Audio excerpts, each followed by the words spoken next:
Cześć, tu Snafi, witam na moim kanale. 8 bramek na Old Trafford. 8 bramek oglądali kibice Manchester United na Old Trafford. Szkoda tylko, że 4 z nich padły łupem Bournemouth. I zamiast 3 punktów mamy tylko 1 punkt. No to co, 3, 2, 1, zaczynamy!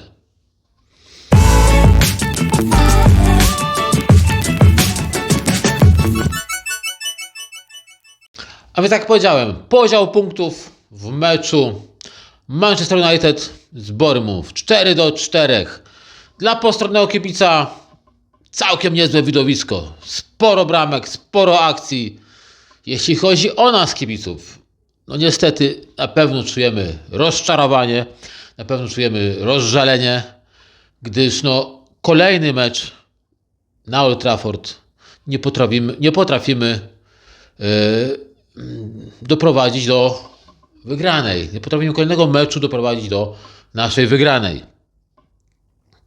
No cóż, był mecz z Evertonem, przegrywamy, grając z przewagą zawodnika, tak? Był mecz z West Hamem, remisujemy w niezbyt dobrym stylu, bym powiedział, tak? Mamy teraz mecz z Bournemouth, mecz, w którym pierwsza połowa była całkiem naprawdę niezła. Nie była rewelacyjna, ale całkiem niezła.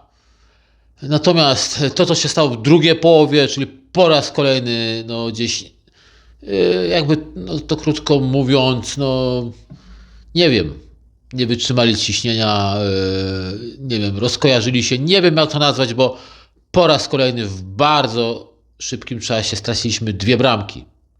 I nagle zrobiło się z 2-1 dla nas, 3-2 dla Bournemouth. I ogólnie wszystkie te bramki, które traciliśmy, kuriozalne. Pierwsza bramka, która nie powinna paść, gdzieś tam troszeczkę na minę został wrzucony Luke Shaw przez Masona Mounta leciutko, ale to wciąż można było z tego wyjść, wciąż można było nie dopuścić do tego, do czego doszło, tak? No niestety, straciliśmy bramkę. Później druga połowa, również zamieszanie, również to, co rzucało się najbardziej w oczy, to, że nie domagała nasza pomoc. Pomimo tego, że Casemiro strzelił bramkę, że Bruno Fernandes strzelił bramkę, to jeśli chodzi o zadania defensywne, to leży, że tak powiem, leży i kwiczy. To leży i kwiczy. Nie mamy żadnego takiego pomocnika z prawdziwego zdarzenia.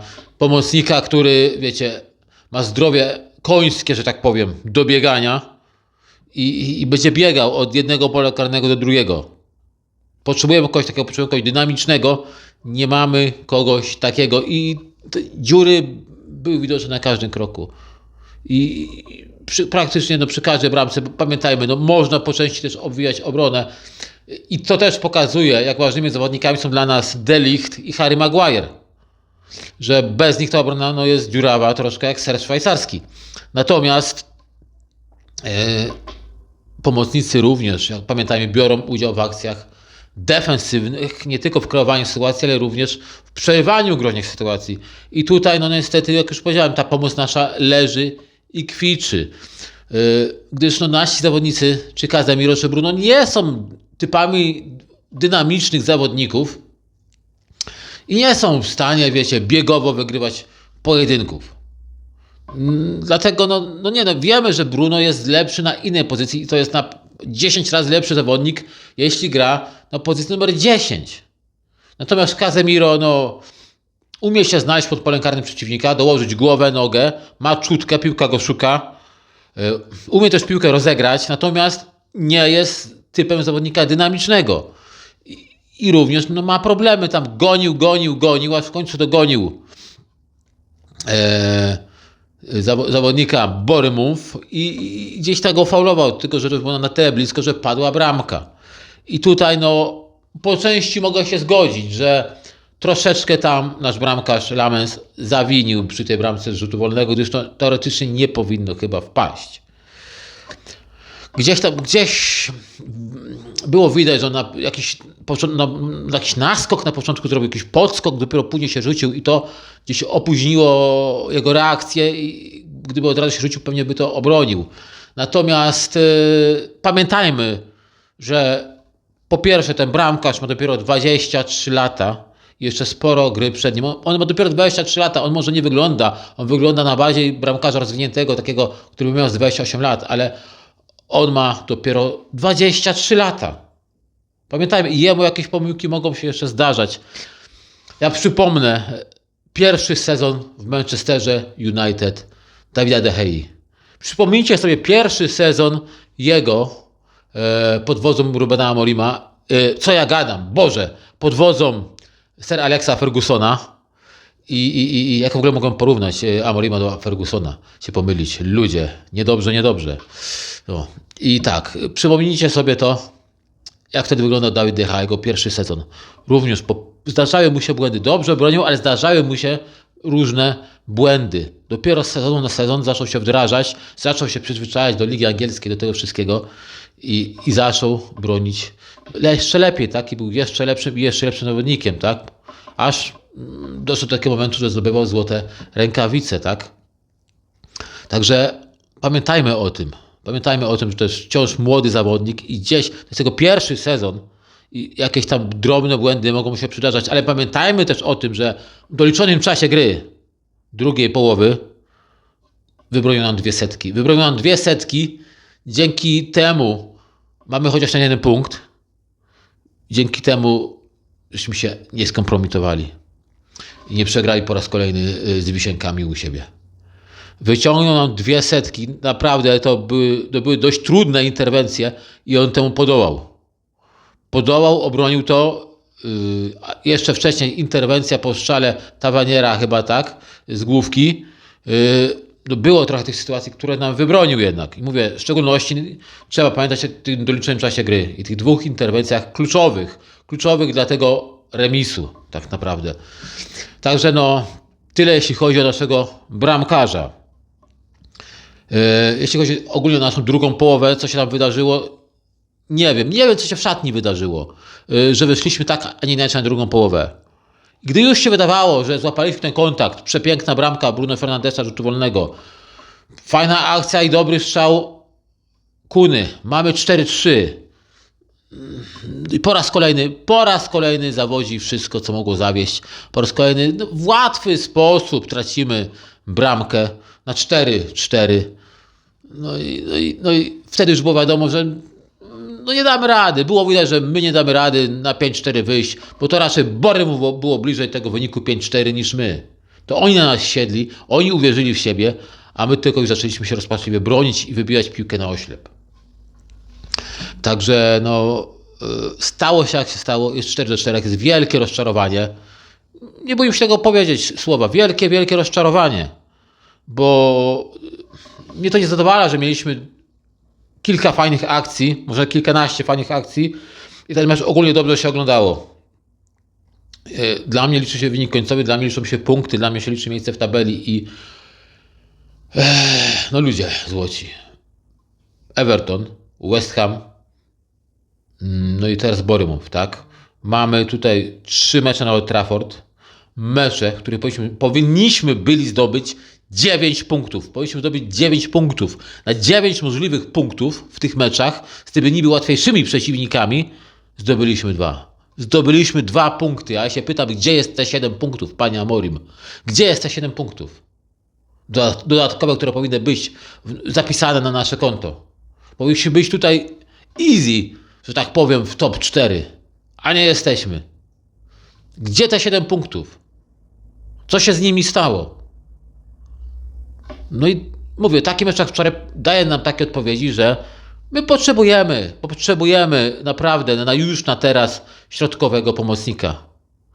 I trzeba było może to pomyśleć latem mimo wszystko, a nie kupować 20. Ja nic nie mówię, bo Kuna to jest naprawdę dobry zawodnik i dużo pracuje na boisku. Bemo również jest dynamiczny. Wczorajszy mecz mu nie siedział, on sam powinien strzelić z 2 bramki wczoraj. Nie zrobił tego, ale ogólnie jest to groźny, ofensywny zawodnik bądź napastnik, zależy od meczu. Mamy jeszcze Szeszko. Kupiliśmy 2 dziesiątki i napastnika, a nie pomyśleliśmy o żadnym środkowym pomocniku. Skoro Amorim od początku wiedział, że nie będzie stawiał na Kobiego Majnu, bo tak jest, od początku sezonu na niego nie stawia, więc skoro wiedział, że nie będzie na niego stawiał, nie będzie na niego liczył, bo coś się tam w głowie ubzdurał, no to trzeba było się rozejrzeć za jakimś środkowym pomocnikiem. Bo my teraz płacimy tego cenę w tychże meczach. W meczu z Evertonem zapłaciliśmy, w meczu z West Hamem i we wczorajszym meczu z Bournemouth. Już nie wspomnę o wcześniejszych meczach, ale tych takich tutaj easy meczach, które powinny być punkty zdobywane łatwo, 9 punktów easy. No niestety tak się nie stało, bo każdy ten z tych meczy pokazuje dobitnie, jak leży i kwiczy, po raz kolejny powtórzę, nasz środek pola. A środek pola to jest serce zespołu. A te serce zespołu, no to ma jakąś tutaj arytmię. I wiecie. I czasem jeszcze tudzież jakieś niedotlenienie mózgu później. Także no, my musimy zimą pomyśleć o transferze do środka pola. I ja nie wiem, czy kogoś kupią, bo to różnie, to tam się liczą z tymi pieniędzmi, wiadomo, ale niech przynajmniej wypożyczą tego Conora Gallaghera. Niech przynajmniej jego wypożyczą, sprawdzony zawodnik, grający wcześniej w Chelsea, teraz w Atletico Madryt, troszkę mniej gra, ale to nic, ograny na angielskich boiskach. Także wiecie, grywał reprezentację Anglii, tak? Dlatego no, to może się sprawdzić, wziąć go, wypożyczyć na pół roku, ile się sprawdzi, wykupić go z Atletico Madryt. To nie jest wygórowana kwota.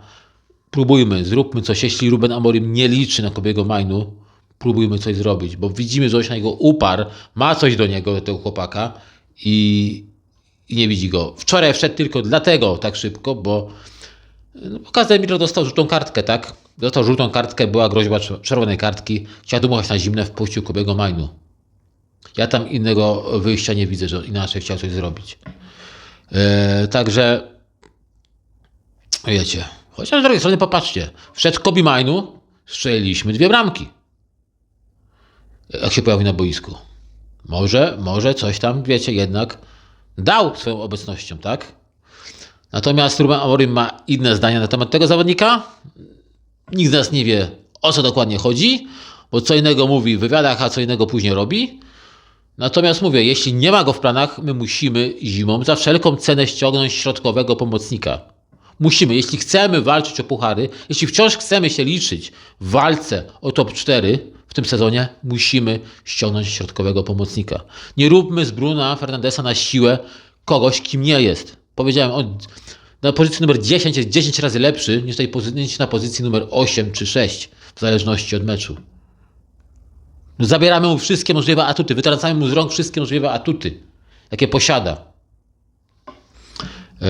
Dlatego, no wiecie, no, to jest dla mnie duży zarzut do zarządu, że latem o tym nie pomyśleli. Skoncentrowaliśmy się na ofensywie, a nie pomyśleliśmy o żadnym pomocniku. Nie wiem.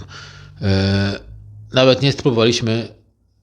No Ruben Amorim nie spróbował nawet kogoś znaleźć w rezerwach, kogoś w rezerwach spróbować. Jest dużo utalentowanych zawodników. Były ku temu okazje, żeby móc ich przetestować, żeby móc ich sprawdzić. Niestety tak się nie stało. I mamy teraz to, co mamy, plus teraz wyjazdy na Puchar Narodów Afryki. No i zobaczymy, co on tam poskłada, czy on zmieni taktykę, czy nie. Mówię, w tej obecnej taktyce źle to wygląda. Źle nasz Bruno wygląda. Ja wiem, że on się upiera przy taktyce. Dla mnie, patrząc na to, co on gra i jakich my zawodników mamy tak naprawdę w tym momencie w składzie, no to dla mnie taką taktyką optymalną na dany moment oczywiście to jest takie 4-2-3-1. I gdzie wiecie, dwójką pomocników ryglujemy się tam w środku pola i mamy kogoś takiego wybieganego box to box tam w tym środku pola, tak, który będzie biegał od jednego pola karnego do drugiego. Drugi, który będzie te piłki wyłuskiwał, będzie przecinakiem. I mamy tutaj u góry, tak, po jednej stronie Bumo, po drugiej stronie mamy na przykład Diallo, czy mamy Kunę, Mamy w środku Bruno Fernandesa i na szpicy mamy Sesko czy kogoś tam jeszcze. Ale w tej formacji, w tym ustawieniu Bruno mógłby grać wyżej na swojej pozycji, na której powinien być, numer 10. A wtedy możemy się tam bawić różnymi ósemkami, mówię na środku, tak? Jakimiś hacharami do biegania, koniami do biegania, takimi, którzy są naprawdę wybiegani, kupować takich zawodników, którzy naprawdę mają bardzo dobrą wydolność. No i niech tam biegają, niech tam hasają, niech tam harują na tym boisku, tak? A reszta niech tworzy sytuację. No zobaczymy. Zobaczymy, jak to będzie. To jest takie tylko moje przemyślenie. Mówię, dla mnie ta formacja, na obecną chwilę, jakiej posiadamy zawodników, ta formacja miałaby większy sens. Natomiast Ruben ma swoje zdanie, uparcie tkwi przy swojej formacji. Ewentualnie mówi się, że przejdzie na 4-3-3 po tych wyjazdach do Afryki zawodników. Zobaczymy, jak to będzie, czy to się w ogóle sprawdzi, bo jakoś pod jego wodzą na razie te taktyki się bardzo, ale to bardzo średnio sprawdzają. Tego pomysły bardzo średnio, nie wiem, leżą chyba naszym zawodnikom. Jak to będzie, zobaczymy.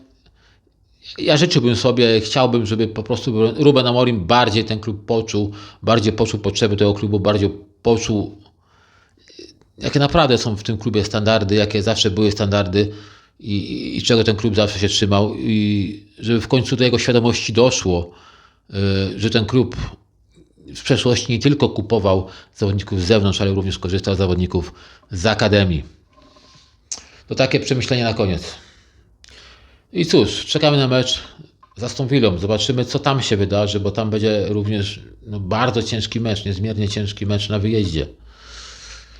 No i cóż, jeśli Wam się podobało, zalajkujcie, zasubskrybujcie, jeśli tego nie robicie, a podoba Wam się to, co robię. Moje filmy, czyli te relacje pomeczowe, czy moje filmy inne związane z klubem. Zapraszam Was na moje inne filmy, na mój ostatni film o Harrym Maguire'ze. Jeśli jeszcze nie widzieliście, obejrzyjcie. Piszcie w komentarzach, co Wy o tym wszystkim sądzicie, jak Wy odbieracie ten remis 4-4. Trzymajcie się, na razie, hej!